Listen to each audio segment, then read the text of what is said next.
Buenas tardes, vamos a empezar la cuarta y última sesión de este ciclo y hoy tenemos aquí a Joaquín de la Peña, que yo creo que presentarlo, es un hermano nuestro, creo que lo conocéis de sobra, pero bueno, pues si alguien no lo conoce, pues aparte de ser hermano nuestro, pues es el hermano mayor de la Hermandad de Todos los Santos, de Omnia Sanctorum, y desde hace unos meses pues ocupa un cargo que en el próximo año pues va a tener una cierta relevancia, porque es el secretario general del Congreso Internacional de Hermandad y Cofradía, que tendrá lugar en Sevilla en el mes de diciembre del año que viene.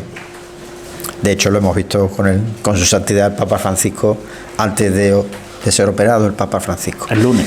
El pasado. Pero lo dejamos bien, ¿eh? Lo dejamos bien, ¿no? Muy bien. Bueno, él nos va a hablar de la segunda parte de la misa. Acordarse que el Félix Quijada nos habló de la primera parte de la misa, pues nos va a hablar de la segunda parte de la misa y con eso pues daremos por concluido este curso, ¿vale? Pues nada, tienes la palabra. Muchas gracias, Agustín. Bueno, pues lo primero que yo tengo que hacer es daros las gracias.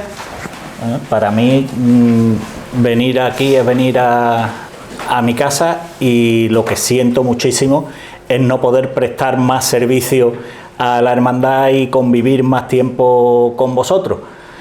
En segundo lugar, pediros disculpas porque no he escuchado, no he visto las 3 conferencias anteriores, con lo cual si repito algo, pues me disculpáis, pero no pasa nada porque así remachamos los conceptos. Y tercero, antes de empezar, y cerramos el círculo que empezamos el primer día con don Luis. La contradicción, ya me habéis pillado, que sí he visto algo. Tener un recuerdo para nuestro querido don Ángel Gómez Guillén.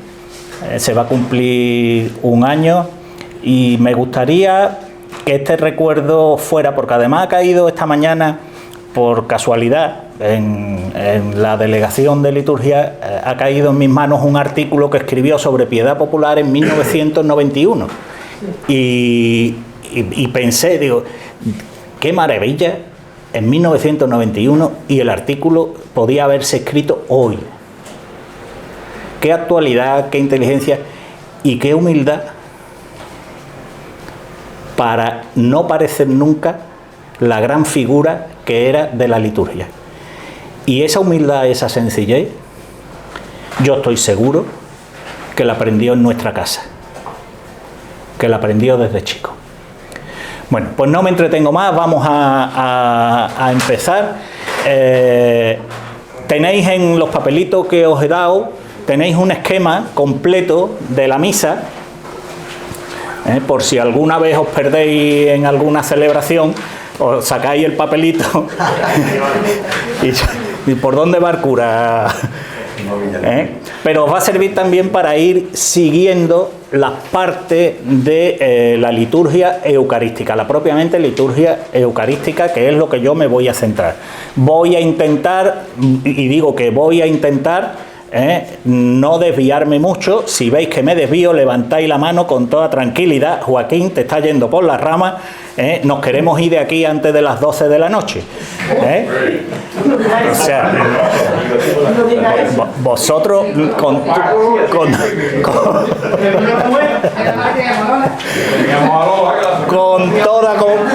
toda confianza vais a ir viendo ahí el mismo esquema que va a ir saliendo en la diapositiva, y en la parte de la que estemos hablando saldrá en verde para que sepáis por dónde vamos.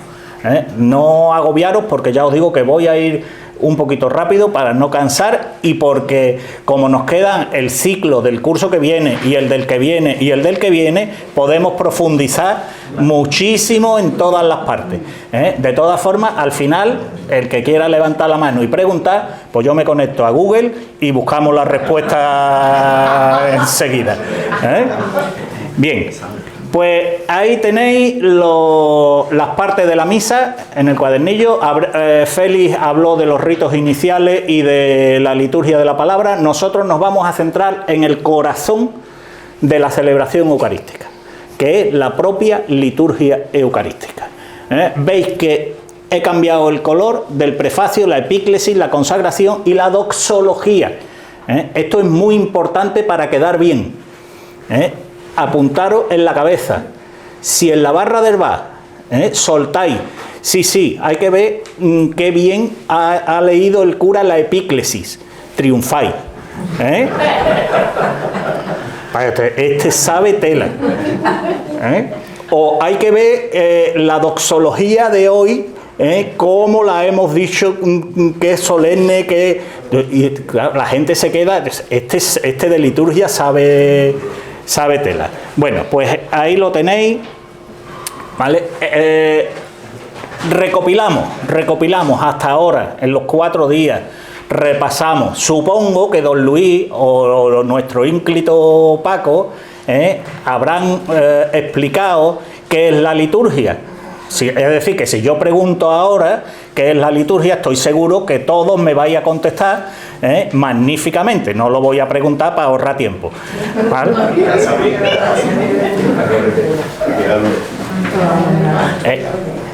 Decimos que la liturgia son los signos, los gestos, las palabras, también los silencios, con los que el Señor nos ha dejado instituidos, que nosotros nos entendemos con Él y Él se entiende con nosotros. ¿Vale? El Señor utiliza, y a ver si en vez de esto, el Señor utiliza pues no funciona el ratón. Bueno, pues nada. El Señor utiliza aquellos elementos que nosotros entendemos. ¿Por qué? A lo mejor. ¿Por qué? Porque para que nosotros podamos entendernos. Dios es un concepto tan grande, tan inabarcable para nosotros, que de alguna manera tenemos que entendernos con Él. Pensad desde el principio. Pensad a Moisés, en la zarza ardiendo, el príncipe de Egipto, para orientaros. Cuando Moisés se va y le dice, bueno, espera, ¿quién le tengo que decir yo a aquella gente que eres tú? Y le dice Dios, Moisés, eres tonto. Bueno, no se lo dijo así, pero más o menos. Dice, Moisés, eres tonto. A mí no me puedes meter en una palabra. Y Dios le dice, yo soy el que soy. Yo soy el que es lo que significa Yahvé. Pues para nosotros estamos en la misma situación que Moisés. No podemos meter a Dios. Ahora lo iremos viendo poco a poco, como la celebración eucarística es casi un imposible para nosotros. Hay un señor que se llamaba Cipriano Bagallini, que influyó mucho en la Sacrosanctum Concilium, la declaración dogmática del Concilio Vaticano II, y que hizo esta definición de la liturgia, que prácticamente es la misma que toma la Sacrosanctum Concilium. La liturgia es el conjunto de signos sensibles de cosas sagradas. Signos sensibles de cosas sagradas, espirituales, invisibles, instituidos por Cristo o por la Iglesia, eficaces cada uno a su modo. Si uno se casa, no vale lo mismo que si se bautiza. Si a uno le ponen la unción de enfermo, no es lo mismo que si se confirma. Eficaces cada uno a su modo, de aquello que significan y por los cuales Dios, el Padre, por medio de Cristo, cabeza de la Iglesia y sacerdote en la presencia del Espíritu Santo, santifica a la Iglesia de arriba hacia abajo, y la Iglesia, en presencia del Espíritu Santo, uniéndose a Cristo, su cabeza y sacerdote, por su medio rinde como cuerpo culto a Dios, de abajo arriba. Pues eso es lo que hacemos en la celebración eucarística, y más concretamente en la liturgia eucarística. Pasamos ya a, que no quiero extenderme mucho. Lo primero que nos encontramos una vez que el cura ha terminado la homilía y ha hecho las preces de los fieles, de las que supongo que hablaría Félix, lo primero que hacemos, ¿qué es lo que es? La colecta. Y me diréis, hombre, la colecta es una parte de la misa, eso es que pide el cura o el mayordomo. La colecta es una parte de la misa. Podemos discutir si es una parte del ofertorio o no es una parte del ofertorio. De hecho, hay algunos sacerdotes que a la hora de la colecta se sientan y esperan que termine la colecta para seguir con las siguientes partes de la misa. ¿Por qué la colecta es una parte de la misa? Porque desde el principio todo lo que hacemos, absolutamente todo, se hace más o menos igual, con algunos cambios, que desde hace 2000 años. Fijaos, Hechos 2:44. Los creyentes vivían todos unidos y tenían todo en común. Vendían posesiones y bienes y los repartían entre todos según la necesidad de cada uno. Con perseverancia acudían a diario al templo, partían el pan, tomaban el alimento, alababan a Dios y eran bien vistos de todo el pueblo. Vendían posesiones y bienes y los repartían entre todos. Esa era la colecta. Por lo tanto, la colecta hemos de considerar que es una parte de la misa. No nos vamos a meter si hay que hacerla con el canastito o hay que hacerla con la bolsita, en fin, eso ya depende de las costumbres de cada lugar. Empezamos con cuestiones importantes. Las ofrendas. Las ofrendas, para empezar, hay que saber qué ofrecemos.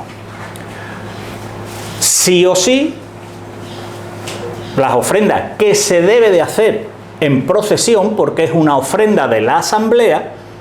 Lo que pasa es que con el COVID la hemos olvidado y nos cuesta mucho trabajo recuperarla.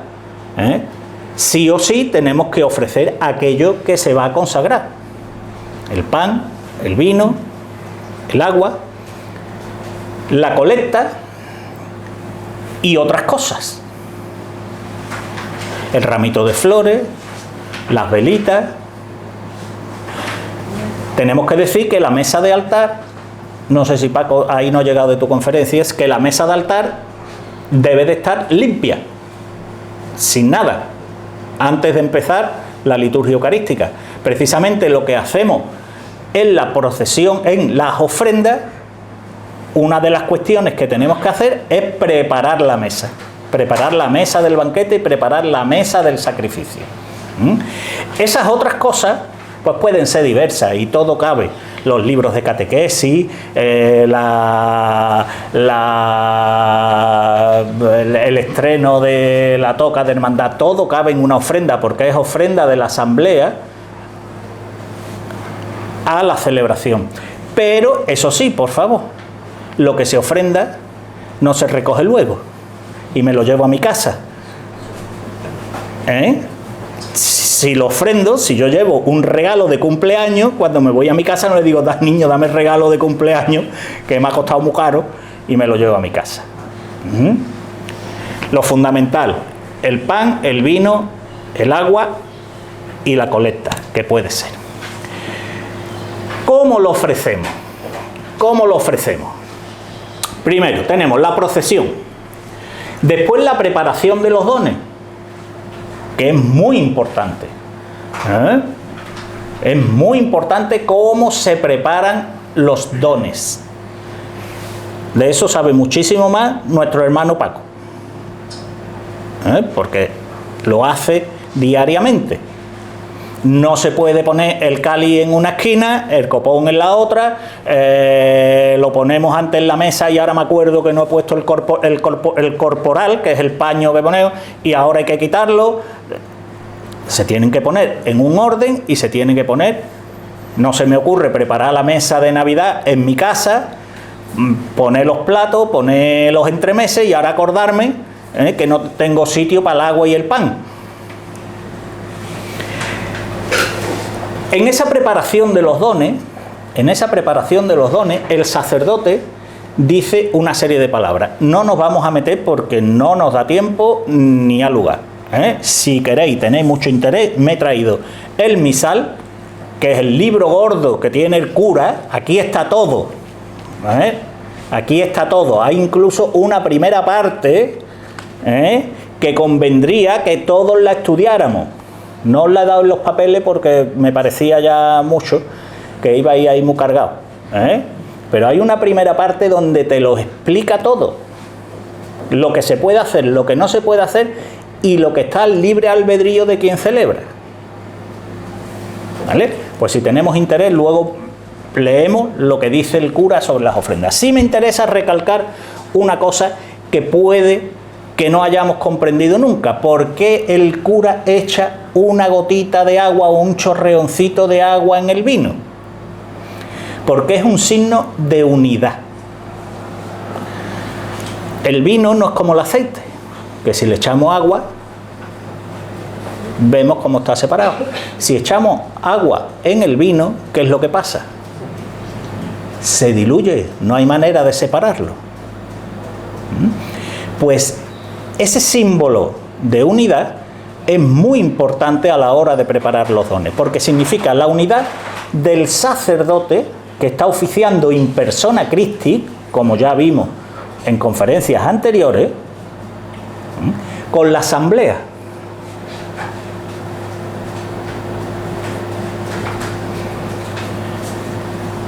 La bendición de los dones, la incensación del altar, que ya explicó Paco perfectamente cómo y por qué se inciensa el altar, los dones, las ofrendas, al sacerdote, a los ministros, al pueblo, etcétera, etcétera, y por lo tanto no vamos a entrar. El lavatorio, que no es que el cura se esté preparando para el COVID,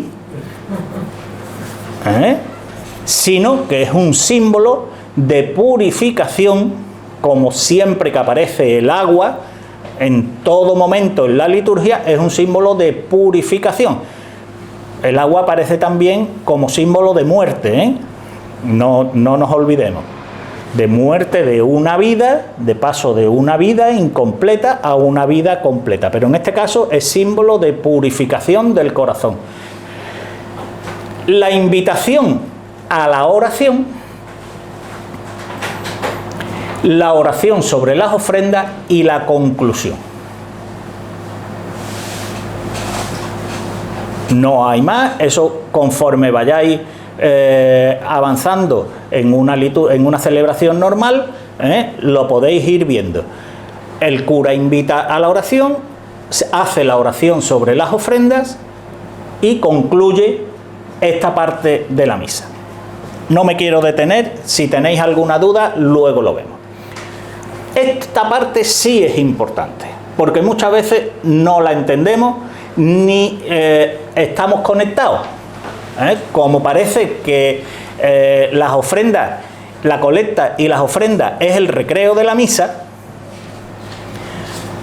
ahí es cuando aprovechamos para preguntar, niños, ¿hemos preparado esto para luego cuando acabemos?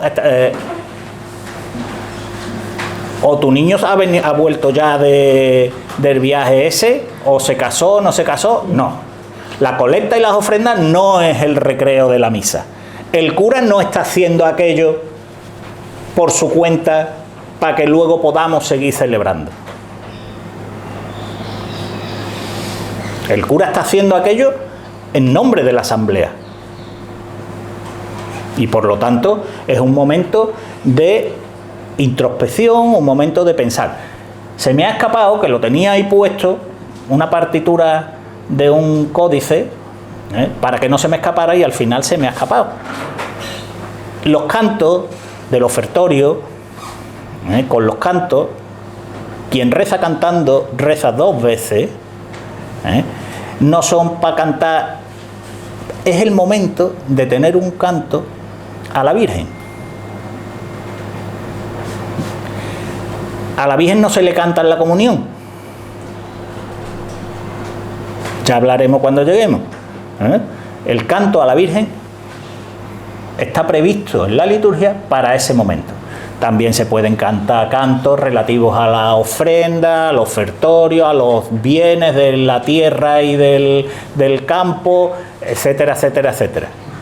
Pero si nos interesa, porque sea un triduo a la Virgen, porque sea una celebración, una misa ritual de la Virgen María, ese es el momento. El prefacio es un momento importante, como su propio nombre indica, es el momento antes del corazón de la misa, del corazón de la Eucaristía. Hay muchísimos prefacios. Aquí están todos. Muchísimos prefacios. Para los santos propios, para muchísimos. ¿Vale? El prefacio, ¿de qué partes consta? Consta, primero, de un prólogo, de una introducción. El Señor esté con vosotros. Después tiene una invocación. En verdad es justo y necesario darte gracias, Señor Dios omnipotente, Y luego tiene una justificación. Fijaos si es importante. La liturgia no nos hace tragarnos las cosas porque sí, sino que nos está dando los argumentos de por qué tenemos que celebrar ese día, la Eucaristía. En el caso de los santos, aparecerá porque pusiste en las manos de San Francisco de Asís la pobreza, no sé cuánto, no sé qué, no sé. Una vez que nos ha dado el argumento de por qué tenemos que celebrar lo que viene a continuación, dice, en consecuencia a todo esto, por eso, con los ángeles tal, y a continuación cantamos el santo, el trisagio, el 3 veces santo. Toda la Eucaristía es una acción de gracia, una alabanza al Señor. Apuntaros, para la barra del bar, estructura eucológica.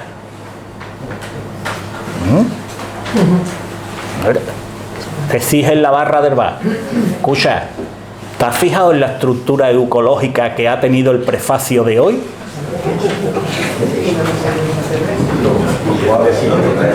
Triunfáis. La eucología son los textos de alabanza. Los textos de alabanza al Señor. Esa, básicamente, es toda la Eucaristía. Toda la Eucaristía es una acción de gracia, una acción de alabanza al Señor. ¿Vale? Pero, como veremos en el prefacio y en la doxología, se demuestran más palpablemente. Los tipos de prefacio, pues mirad, los hay temporales, que son los propios del tiempo, los de Adviento, los de Cuaresma, los de Pascua. Los hay no temporales, que son los rituales, los que utilizamos para las confirmaciones, para el matrimonio. Los hay comunes para los días ordinarios, y luego están los de las plegarias eucarísticas. Eso los veremos ahora, ¿vale? No preocuparos, hay muchísimos. Si tenéis curiosidad, os compráis el misal, o, escuchad, un día entráis en la sacristía, don Eloy, yo tengo interés en ver el prefacio de hoy especialmente. No creo que tenga ningún problema don Eloy en pedirlo. La epíclesis. ¿Qué es la epíclesis? La epíclesis es la invocación al Espíritu Santo. Todos los sacramentos, todos, se invoca al Espíritu Santo. ¿Y cómo se invoca al Espíritu Santo? Se invoca con gesto y palabra. Fijaos, la presencia del Espíritu Santo, la presencia del Espíritu de Dios, aparece ya de antiguo. Tiene una raíz veterotestamentaria en el Antiguo Testamento, que va a la noche de los tiempos. Pensad, vamos a volver al príncipe de Egipto. Pensad, las 7 plagas. La última, ¿cuál es? La sombra del Señor pasa sobre Egipto y aniquila a los primogénitos de Egipto. Hay otras muchas. La más clara, que nosotros tenemos clarísimo. La encarnación.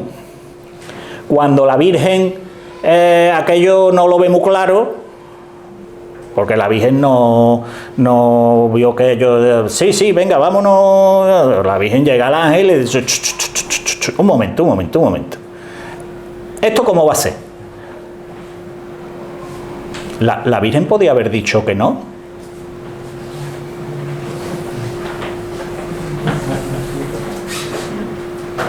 Venga, ahí veo diversidad de gestos, de caras, de...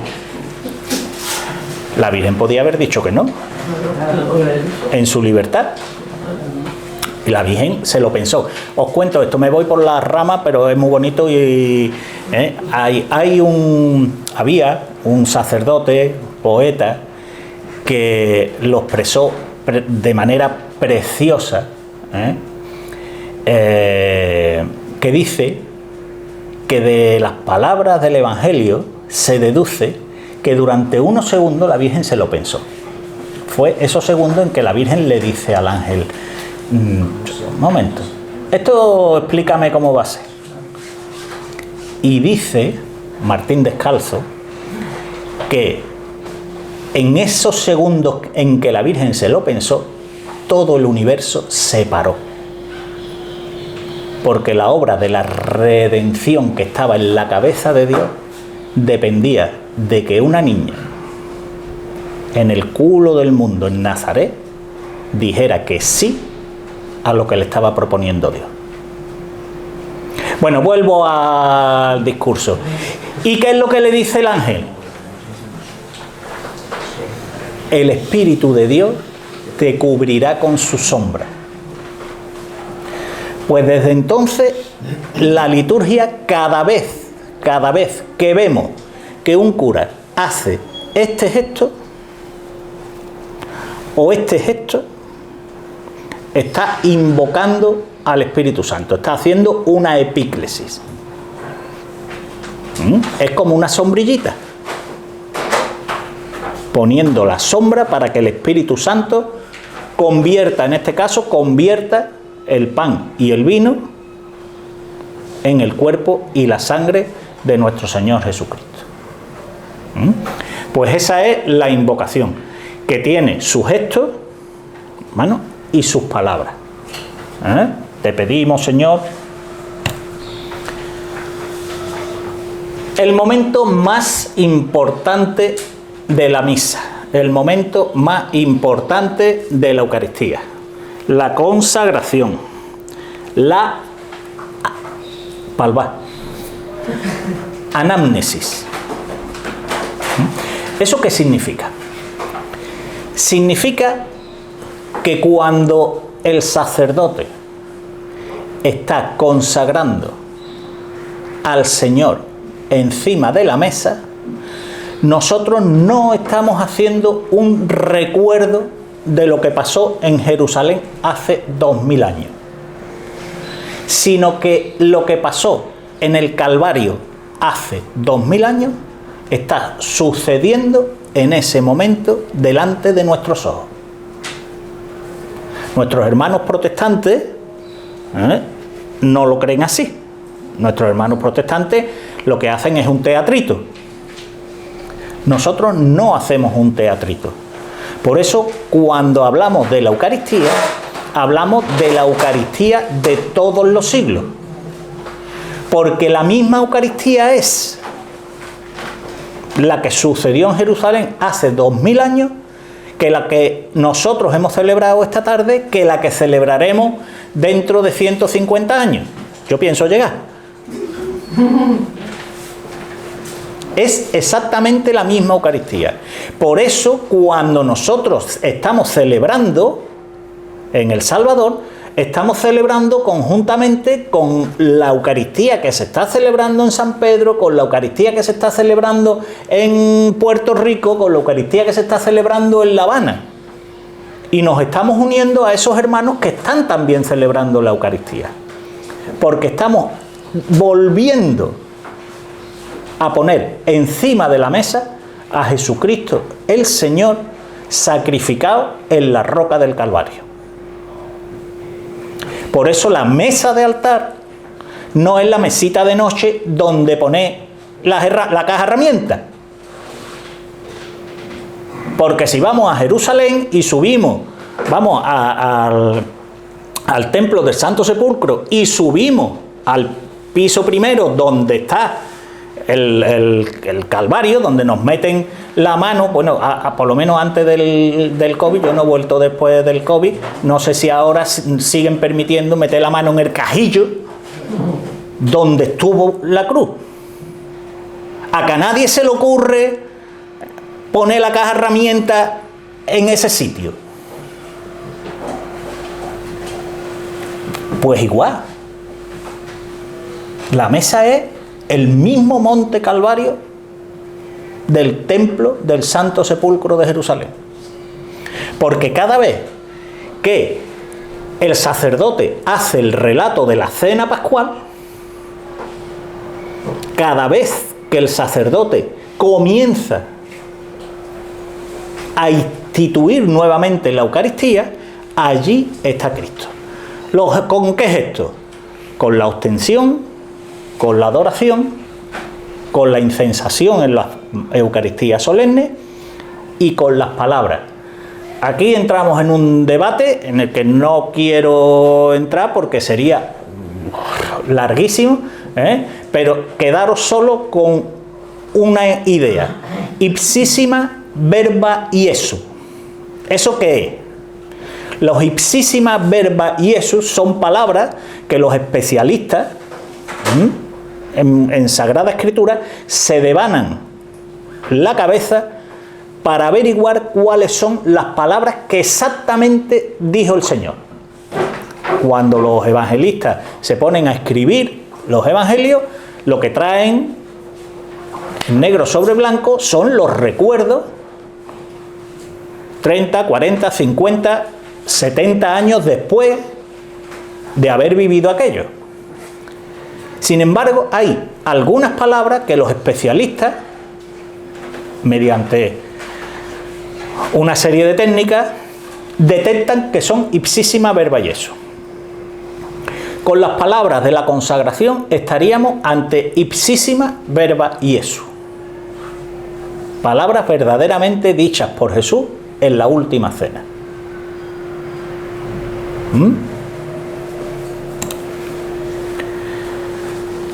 Ese momento, que es el centro de la Eucaristía, donde se produce la transubstanciación de la que nos hablaba don Luis el primer día, y que es fundamental para un cristiano, es banquete, encuentro con el hermano, anticipo de la gloria, fiesta, acción de gracias, memorial. De fiesta también es fiesta, si no porque está el vino. El vino es símbolo de la sangre del Señor, pero también es símbolo de fiesta. Si no, a la Virgen María no se le hubiera ocurrido en Caná decirle al Señor que hiciera el milagro. Se ha acabado el vino, pues ya está.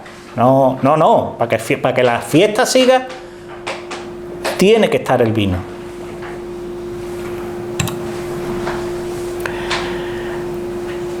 Siguiente parte a la que nos vamos, los mementos.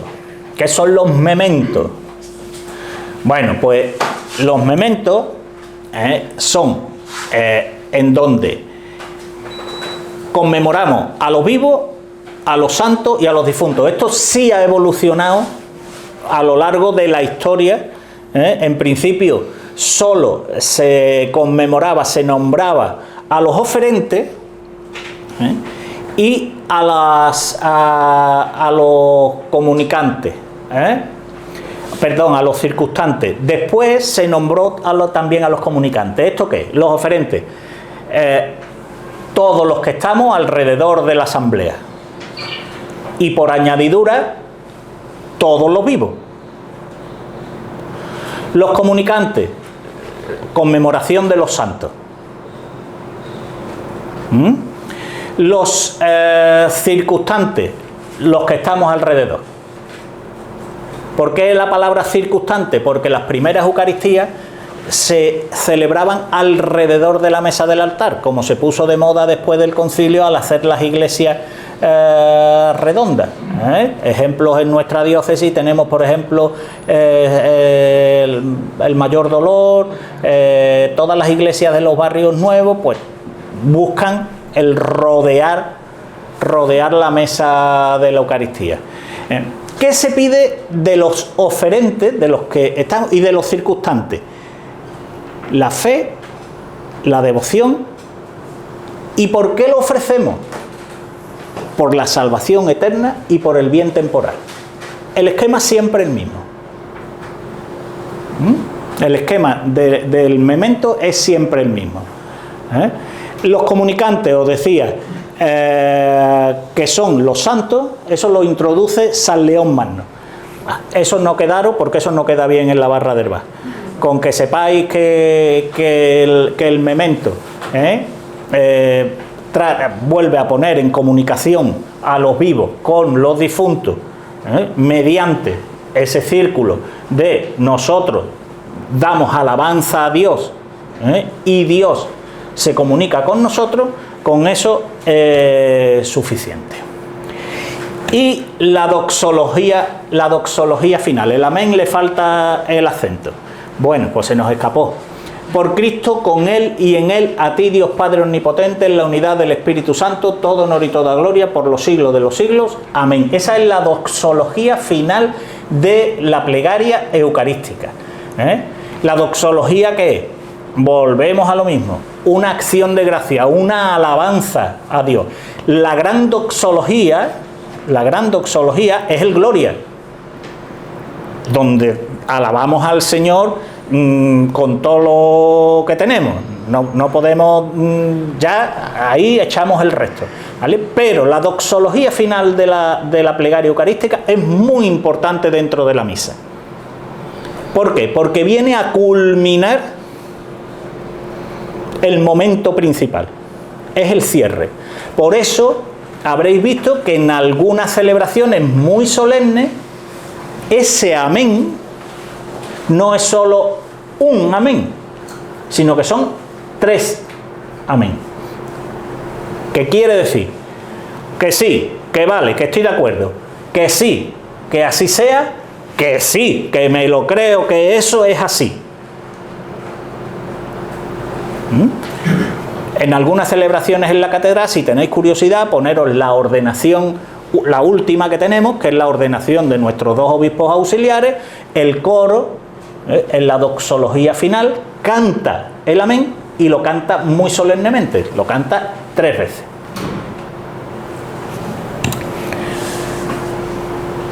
Después, ¿qué tenemos? Pues ya comenzamos el rito de comunión. ¿Y el rito de comunión con qué comienza?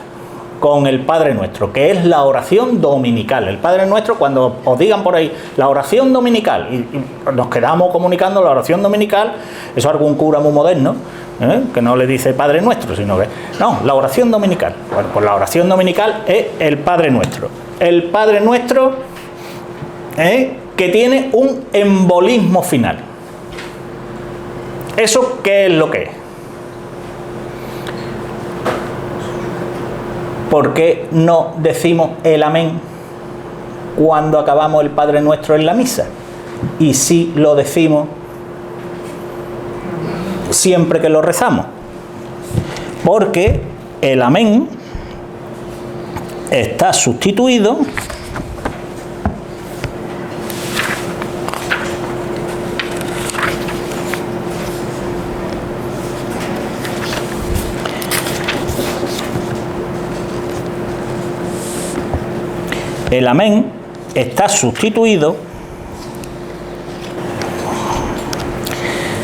empieza el sacerdote. Líbranos de todos los males, Señor, y concédenos la paz en nuestros días, para que, ayudados por tu misericordia, vivamos siempre libres de pecado y protegidos de toda perturbación, mientras esperamos la gloriosa venida de nuestro Salvador Jesucristo. Y nosotros decimos, tuyo es el reino, tuyo el poder y la gloria, por siempre, Señor. Ese es el amén de ese Padre Nuestro.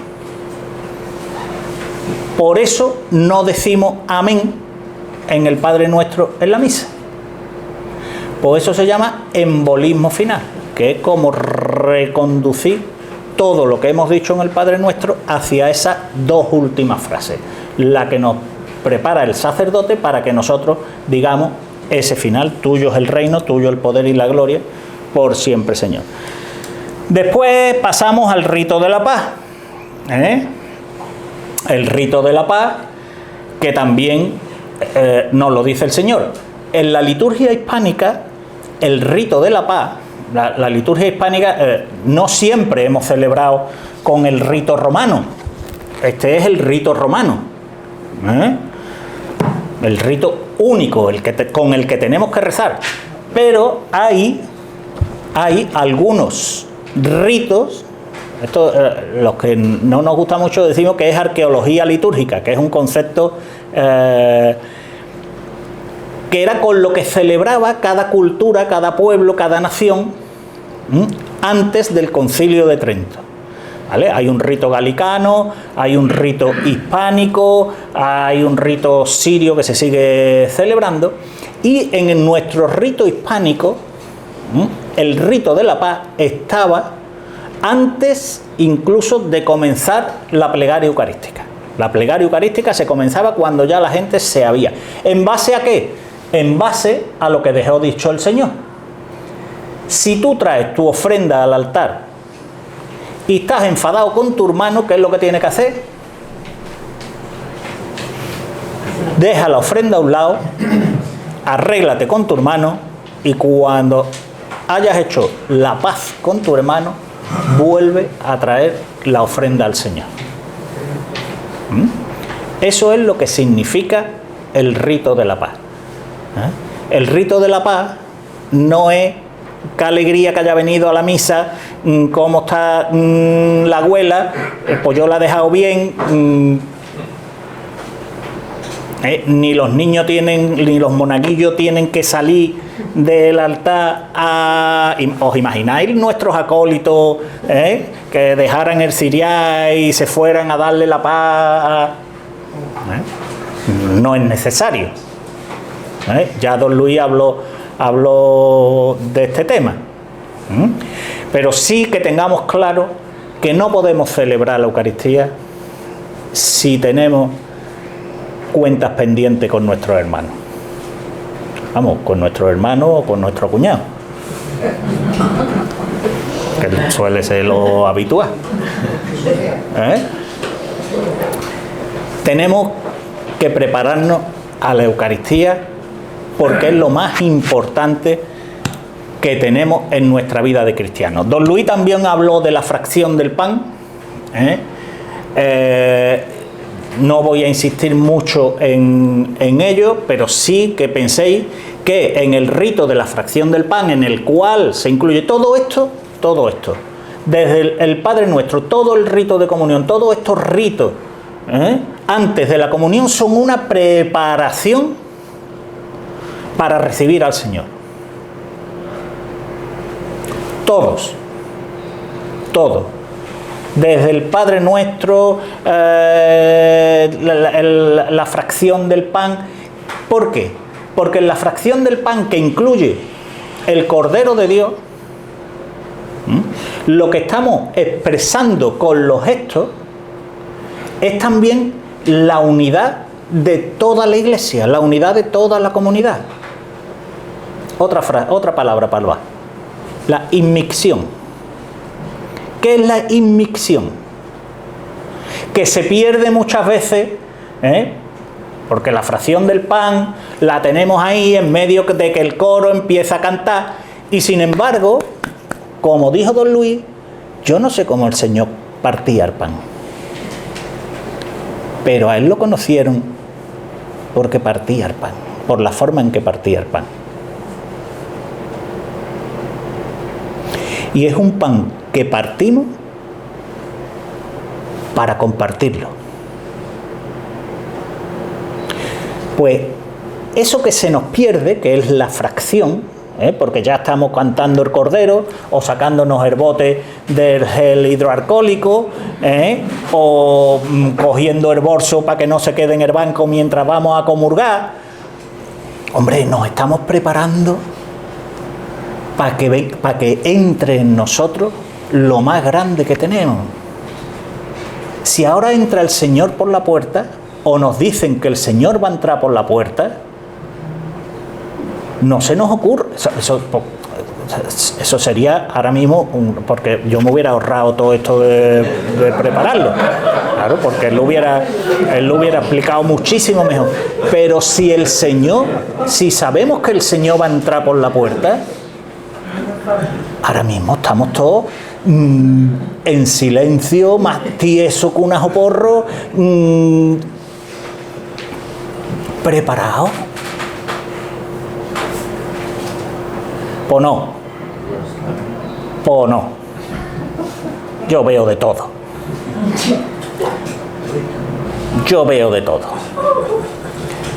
En el altar, Paco, y abajo del altar. En el altar empiezan los niños a moverse para allá, para acá, donde está la patena, tú dónde te vas a poner, no, tú vete al final a organizar la comunión, tú vete al final de la nave, tú...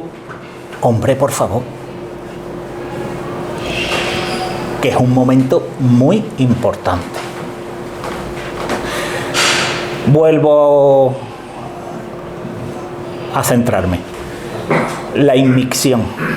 ¿Qué es la inmixción? Es cuando el cura, que casi no lo vemos, corta un trocito de la hostia consagrada del cuerpo del Señor y lo echa en el cáliz.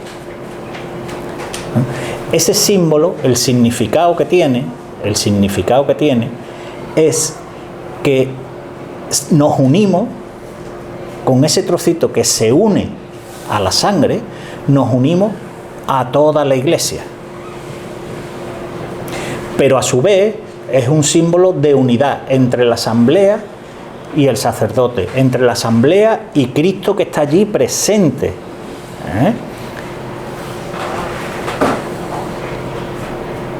No entro porque buscad en YouTube, por favor, que además es un hombre. Os he puesto una catequesis del padre Ricardo Reiniero Cantalamessa al final de ese cuadernillo que os he dado, pero buscar en YouTube Cantalamessa comulgar con las dos especies. Hace una catequesis preciosa sobre el cuerpo y la sangre del Señor, sobre el pan y el vino. Se escucha, son 20 minutos y se escucha, es una delicia. Bien, pues ese. Antiguamente, tal era el símbolo de unidad que ese trozo se partían dos trozos. Uno se echaba en el cáliz y el otro se llevaba a una iglesia cercana para simbolizar esa unidad de toda la iglesia, para simbolizar que esa Eucaristía era la Eucaristía de todos los siglos, la misa de todos los siglos. En Roma, cuando celebraba el Papa en San Juan de Letrán, de San Juan de Letrán salía un señor a caballo y con un trozo de la forma a cada una de las basílicas para simbolizar esa unidad. Fijaos la riqueza de lo que estamos celebrando, como para desconectarse. Y luego finalmente la comunión, que es la mostración, la antífona de comunión, que no es obligatoria, algunos se lo saltan, que es la mostración. Me voy, la mostración, este es el Cordero de Dios que quita el pecado del mundo. Dichosos los llamados a la cena del Señor. ¿Y qué decimos? No soy digno de que entres en mi casa. Es una preparación a recibir al Señor. Y deberíamos decirlo como el trisagio, como el santo, 3 veces. Yo no sé vosotros. Un desastre. Un desastre. Señor, no soy digno de tenerte en mis manos, no soy digno de tenerte dentro. Es el momento más importante. Bueno, aunque hay algún cura que dice que el momento más importante viene ahora os lo digo, ¿vale? A mí me parece una barbaridad, pero es el momento más importante. Es inconcebible que vayamos a una Eucaristía y no comulguemos. Y no estemos preparados para comulgar. Mira, es que me ha invitado Paco a su casa y me ha puesto, pues, lo que me ha puesto por delante, Dios mío de mi alma, unos entremeses. Me ha puesto, pero resulta que yo voy nada más que a charlar, no voy a cenar y a darle al ojo, y a darle al ojo. Inconcebible. Vamos a la Eucaristía a compartir el pan con los hermanos, a compartir al Señor con los hermanos. Y vamos terminando, que no vamos terminando, no creáis que esto va a acabar tan rápido. El rito de conclusión. Hemos terminado con la liturgia eucarística. El cura hace, el cura o el diácono, el acólito hacen el fregadillo, que si eso no se llama fregadillo, se llama purificación, ¿vale? Que no lo debe de hacer sobre el altar, sino que debe de hacerlo fuera del altar, porque cuando tú invitas a alguien a cenar, no te trae el estropajo y te pone a fregar los platos en el salón, te lo lleva a la cocina, ¿no? Es que la liturgia tiene una lógica aplastante. La liturgia no es algo inasequible para el común de los mortales. Lo que pasa es que hay veces que el común de los mortales, pues las cabezas están como están. Bien, la bendición, que puede ser solemne, que las grandes celebraciones o en fiestas muy importantes, que es cuando el cura por 3 veces nos dice y de amén, y otra amén, y otra amén, ¿vale? O puede ser sencilla, que es la normal y corriente. Y por fin la despedida y el envío. La despedida y el envío, que a mí os tengo que confesar que a mí no me gusta la fórmula con la que la reforma litúrgica cambió el envío. ¿Por qué? Porque el final de la misa, antes de la reforma litúrgica, era ite missa est, que es de donde viene su nombre. La misa viene el nombre del envío, que era lo último que se le quedaba a la gente. Ite missa est, esta es la misa. No, la traducción no es esa. La traducción es, este es el envío. Vivid fuera lo que habéis celebrado dentro. Ahora nos dicen, podéis ir en paz. Ya habéis cumplido. Ya habéis picado hoy el bonobú. Es mucho más expresivo, pastoralmente, esa fórmula de este es el envío. Cada final de la misa, cada rito conclusivo debería ser para nosotros un nuevo Pentecostés. Nosotros deberíamos salir de la misa dispuestos a comernos el mundo. Nuestro don Luis dice, de lo que se come se cría. Si comemos al Señor, deberíamos salir más buenos, más santos, más comprometidos, con más poca vergüenza para decir, sí, soy cristiano, soy de la hermandad del amor. ¿Qué pasa? Y es lo mejor que me ha pasado en mi vida.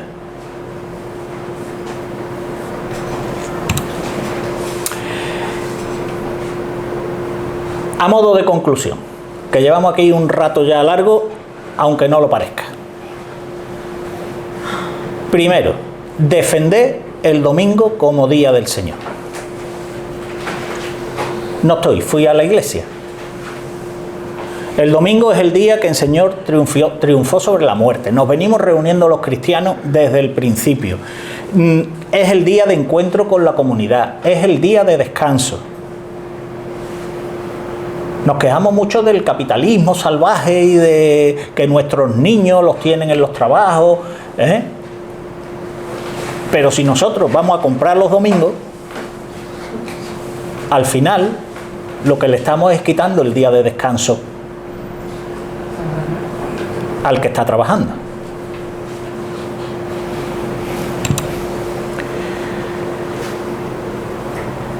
Prohibido caer en el desaliento.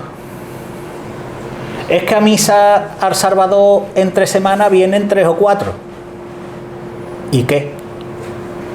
Cada vez que 2 o más estéis reunidos en mi nombre, ahí estoy yo. La misa tiene un carácter tan universal que el Señor no vino para contar cuántos había en el monte y había que darles de comer. Es que son muchos. Tú sacas ahí los panes que verás tú cómo hay para todo. Es que nos hemos quedado nada más que... Hombre, por Dios. El Señor sabría de esto algo. Digo yo. Y escogió a 12. Y bueno,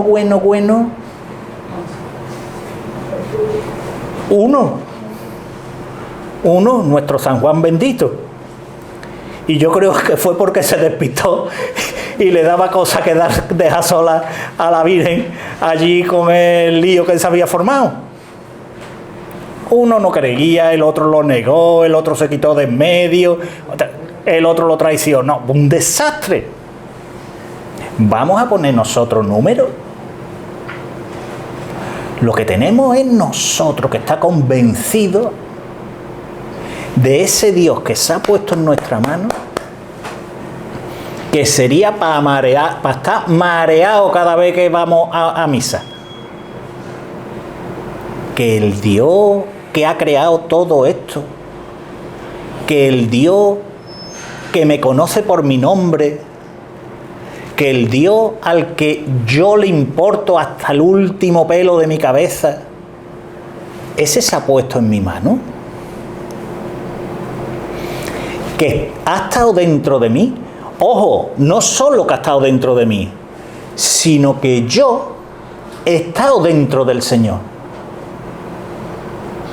Tenéis en el cuadernillo el discurso del pan de vida. El que come de mi pan vivirá para siempre, y yo estoy en él y él está en mí.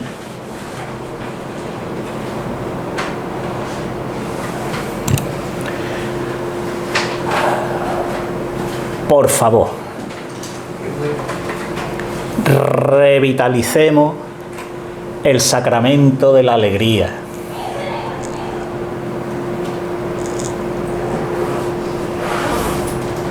Que la hermandad colabore también. Es un sacramento como otro cualquiera. Si no hay cura, vamos a buscarlo. Don Eloy, ¿a usted le parece bien que yo traiga un cura que se siente en el confesionario? Porque el que se sentaba era don Ángel. Nos emocionamos cuando vemos las colas de Nazareno el domingo de Ramos delante de los confesionarios del Salvador. Pues no deberíamos de estar contentos.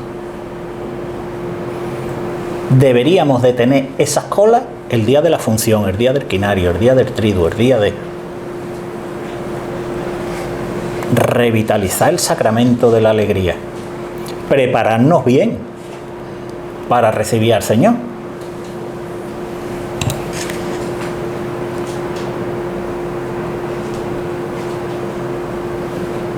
Tener al Señor en nuestras manos, tener al Señor dentro,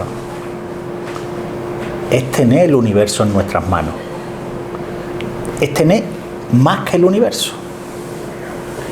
Es el banquete fraterno con todos los siglos.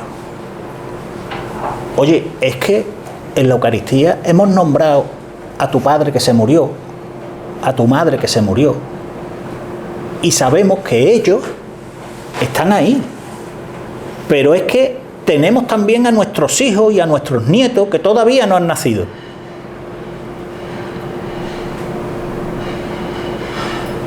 Si fuéramos conscientes de ese valor, ¿Cómo nos acercaríamos a la Eucaristía?